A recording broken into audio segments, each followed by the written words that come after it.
આપનું સ્વાગત છે। મહીસાગર નદી પર પાદરા અને આણંદ જિલ્લાને જોડતા મુજપુર ગંભીરા બ્રિજનું મરમ્મત કાર્ય પૂર્ણ થતા બંને જિલ્લાના સ્થાનિક રહીશોમાં આનંદની લહેર જોવા મળી રહી છે। વડોદરા જિલ્લાના પાદરા તાલુકાને આણંદ જિલ્લા સાથે જોડતા મહીસાગર નદી પરના ગંભીરા પુલને રાજ્ય સરકાર દ્વારા મર્યાદિત અવરજવર માટે ખુલ્લો મૂકવામાં આવ્યો છે। 8 માસ પૂર્વે વહીવટી તંત્રની કથિત બેદરકારીને કારણે ધરાશયી થયેલા આ પુલના સ્થાને સમારકામ પૂર્ણ કરી 1 એપ્રિલથી પ્રથમ તબક્કે માત્ર દ્વિચક્રી વાહનો અને પદયાત્રીઓ માટે પ્રવેશની મંજૂરી આપવામાં આવી છે। લાંબા સમયના પ્રતીક્ષા બાદ આ માર્ગ કાર્યરત થતા નોકરી ધંધા અર્થે અવરજવર કરતા શ્રમિકો અને વેપારીઓને મોટી રાહત મળી છે।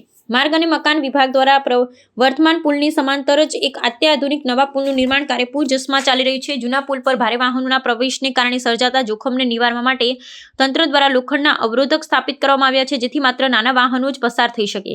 આ વ્યૂહાત્મક નિર્ણય પાદરા અને આણંદ વચ્ચેના સામાજિક અને આર્થિક વ્યવહારોને પુનઃજીવિત કરવા માટે અત્યંત નિર્ણાયક સાબિત થશે અને પરિવહનનો સમય તેમજ ખર્ચમાં નોંધપાત્ર ઘટાડો કરશે।